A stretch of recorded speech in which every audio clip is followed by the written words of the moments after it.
Salut à tous. S'il était sur Twitter, Molière ferait malheur. Ça rime, c'est un alexandrin en plus, et je trouve que ça résume pas mal la version du Misanthrope qui sera proposée au Centre culturel de Ciné le mercredi 29 novembre. Et pour présenter la pièce, j'ai Alceste, himself, en plateau. C'est Patrick Brûle. Bonsoir Patrick. Bonsoir Nicolas. Alors, c'est pas la première fois que l'Infini Théâtre reprend de manière très très originale des textes du répertoire. Hein. Oui, c'est un petit peu... ça fait partie d'une des routes qu'elle emprunte souvent, cette compagnie, parce que Dominique Serron, sa directrice et sa créatrice, a un talent assez évident pour comment dirais-je, faire résonner dans l'époque d'aujourd'hui les œuvres qui sont arrivées jusqu'à nous. Pas par hasard, évidemment, elles sont arrivées jusqu'à nous parce qu'elles ont ces qualités-là. Pour ceux qui s'en rappellent, il y a 3 ans, l'Infini Théâtre était déjà venu au Centre culturel de Ciné pour le site de Corneille. Absolument. Et j'avais reçu Dominique Serron, qui assure la mise en scène, et François Langlois, qui sont encore tous les deux dans l'aventure du Misanthrope. Tout à fait. Ils sont encore là. Alors, vous gardez le texte original, écrit il y a 350 ans. Oui, ça c'est très important, sinon ce ne serait pas du jeu, quoi. on prend le texte original et on essaie justement de voir comment il résonne aujourd'hui, de voir comment ça nous parle encore. Et bien sûr qu'il y a plein d'endroits où c'est un peu vieux, quoi. C'est un peu vieux français. C'est pas vieux français, mais ça résonne bizarrement. Et on se rend compte que si on essaye de comprendre le mot à mot, eh bien on n'y arrive plus. Par contre, en abordant une manière très contemporaine comme ça de parler, en travaillant non pas sur le texte, mais sur la parole, eh bien, le spectateur, au bout de quelques minutes, ça y est, il comprend tout, quoi. Ouais. Ça traverse quand même vachement bien le temps. Hein. Ça tient la route. Hein. Ça tient la route, quand même. C'est costaud. Et je pense qu'une des raisons pour lesquelles c'est costaud, enfin c'est mon opinion en tout cas, c'est parce qu'il a vraiment parlé de lui, dans son intimité. Et l'intimité, je crois, c'est quelque chose qui ne s'inscrit pas seulement dans la mode du temps, mais ça traverse, ça devient universel. Quand on est aussi intime avec soi-même, on touche à l'universel. Ok, on va regarder un premier extrait de cette pièce, mais justement, on va faire un peu mieux connaissance avec Alceste, ce misanthrope. D'accord. Sur quelques préférences, une estime se fonde. Et c'est n'estimer rien qu'estimer tout le monde. Puisque vous y donnez dans ces vices du temps morbleu, vous n'êtes point pour être de mes gens. Je refuse d'un cœur la vaste complaisance qui ne fait de mérite aucune différence. Je veux qu'on me distingue. Et pour le trancher net, l'ami du genre humain n'est point du tout mon fait. Mais quand on est du monde, il faut bien que l'on rende quelques dehors civils que l'usage demande. Non, vous dis-je. On devrait châtier sans pitié ce commerce honteux de semblant d'amitié. Je veux que l'on soit homme. Et qu'en toute rencontre, le fond de notre cœur en nos discours se montre, que ce soit lui qui parle.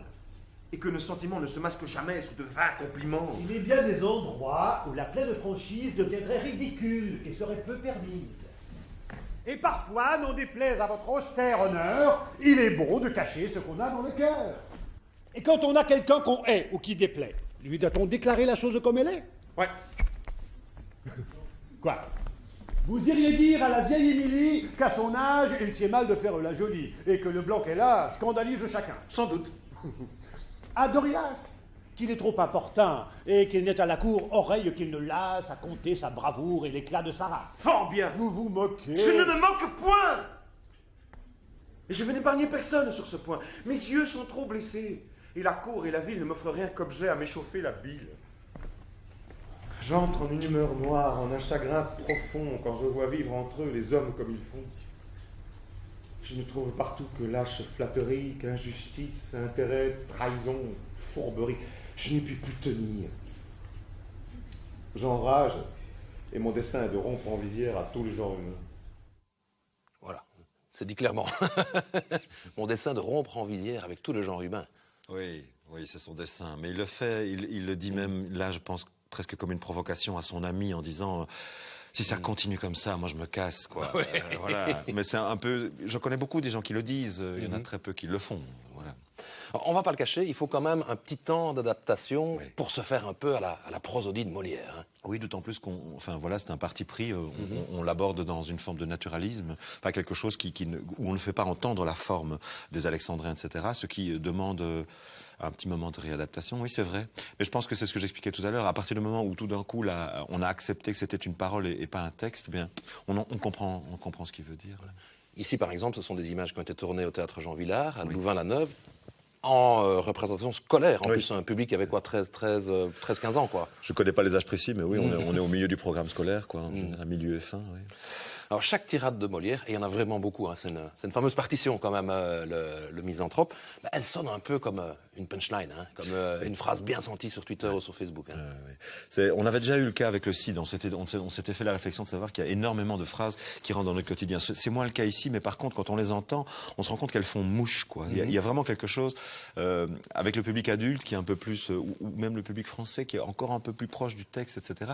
Il y a un plaisir qu'ils ont de réentendre des phrases qu'ils connaissent, mais simplement parce qu'elles font mouche. Oui, punchline, ça c'est juste, je trouve. Oui, c'est un peu ça.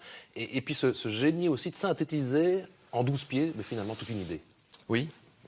Et même parfois de la disséquer, de l'ouvrir, de la développer. Voilà, il y a 780 vers pour Alceste, et il redit quand même plein de fois la même chose, mais avec un plaisir différent. Et oui, c'est ça, oui.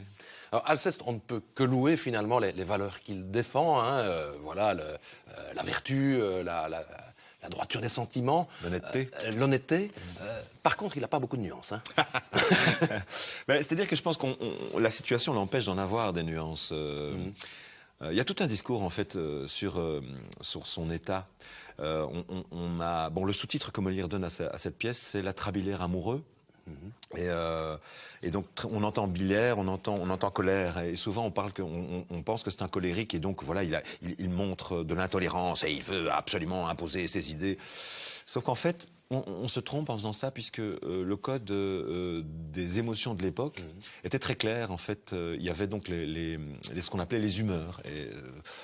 Les humeurs, c'était, je pense que 7 ou 8 liquides qui se propagent dans le corps et qui définissent un caractère. Et l'atrabile, c'est la bile noire. Et la bile noire, en fait, c'est le déprimé, le triste. Donc, en fait, c'est pas un colérique, c'est pas quelqu'un qui lutte pour faire passer ses idées. Il a une espèce de tragédie intérieure permanente, et on pourrait dire que c'est un optimiste, en fait. Il parie sur une humanité lumineuse, et forcément, il est déçu. On a un peu l'impression qu'il serait heureux que sur une île déserte, finalement, bien loin des hommes, sauf qu'il y a Célimène. Ça, c'est son gros problème. Oui. Ah bah oui, c'est-à-dire qu'il n'est pas cohérent, quoi. Voilà. Mais la vie est belle pour ça. Et le cœur n'est pas cohérent parfois. Non, voilà, c'est ça. Il ne faut pas chercher une cohérence entre le discours, le mental et le sentiment, l'humeur. C'est ça qui est magnifique avec Molière, c'est qu'il crée tout le temps des personnages qui se piègent eux-mêmes, qui sont dans un paradoxe et qui est révélateur, quoi. Voilà. Justement, allez, on va la découvrir ensemble, cette Célimène 2.0. La belle Célimène, oui. Timon encore, madame, est un bon caractère. C'est de la tête aux pieds, un homme tout mystère.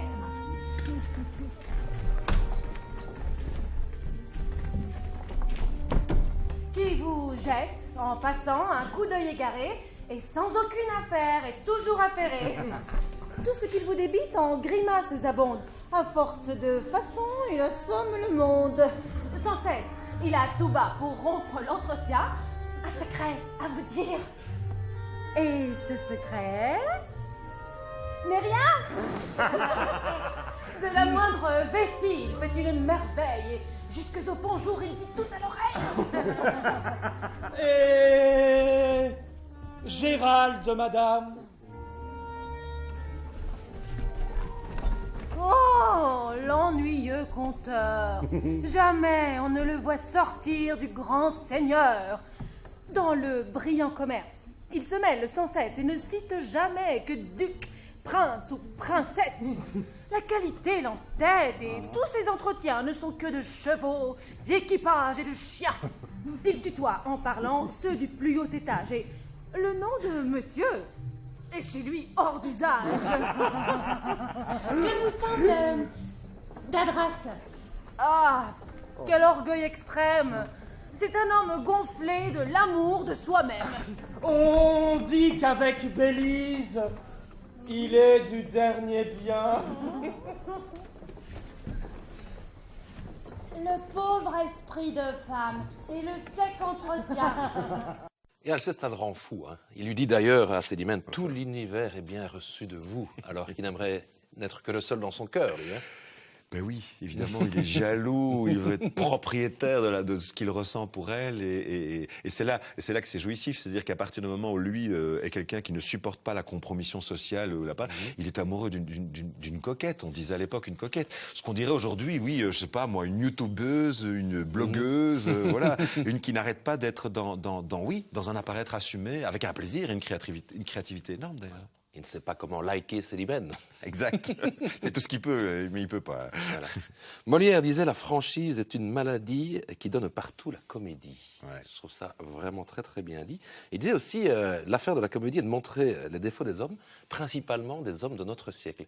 Il savait que 350 ans plus tard, il avait encore raison. C'est ce que je vous disais tout à l'heure, à partir du moment où il met son intimité, vraiment la plus grande en lui-même, il touche l'universel, donc l'époque change, mais le défaut humain dont il parle, les problématiques humaines sont les mêmes. Oui. Voilà.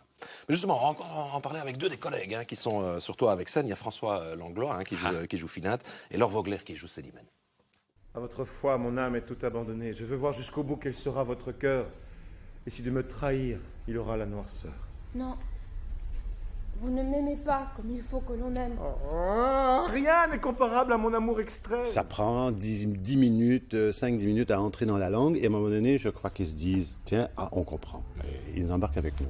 Alors, dès que vous commencez à jouer un petit peu avec les nouveaux médias, tout de suite, ça embraye dans la salle, on le sent. Hein.